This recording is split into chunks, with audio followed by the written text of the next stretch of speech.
अब हम बात करेंगे, अब हम पोस्टमॉर्टम करेंगे सिंपल पास्ट टेंस का। एक एक रूल बहुत बारीकी से मैं आपको हैंडल कराऊंगा।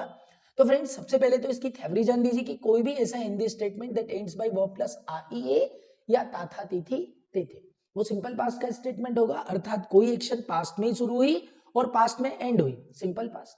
या यदि हम किसी की पास्ट हैबिचुअल एक्शन के बारे में बात कर रहे हैं तो वो भी हमारा सेंटेंस क्या हुआ, सिंपल पास्ट। अब बारीकी से ध्यान रखते हैं कि अफर्मेटिव सेंटेंस में सिर्फ V2 का प्रयोग होता है, अर्थात यदि सिंपल पास्ट का सेंटेंस अफर्मेटिव है तो उसमें कोई हेल्पिंग वर्ब यूज नहीं होगी, सिर्फ V2 का यूज होगा। सीधे example, doctor advised 2 days bed rest, doctor ने मुझे 2 दिन के आराम की सलाह दी।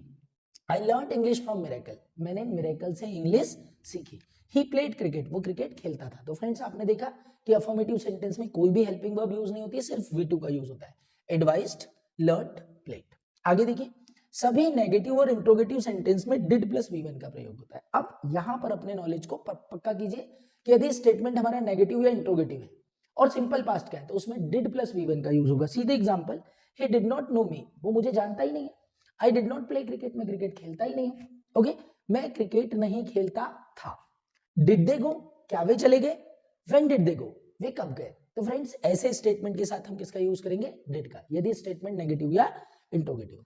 अब हम आगे बढ़ते हैं फ्रेंड्स, हु वाले क्वेश्चन में यदि सिंपल पास्ट का सेंटेंस है और यदि उसमें हु वाले क्वेश्चन आए तो ऐसी स्थिति में क्या होता है कि हु वाले क्वेश्चन में डिड का प्रयोग ना करके हम डायरेक्ट क्या यूज करते हैं उसमें V2, परंतु यदि हु वाला क्वेश्चन नेगेटिव हो तो उसमें हम डिड नॉट प्लस V1 का यूज करेंगे। Let see with the example, who told you this, आपको ये किसने बताया? तो हु के साथ डायरेक्ट V2 का यूज किया, but who didn't subscribe our channel, परंतु किसने हमारा चैनल सब्सक्राइब नहीं किया।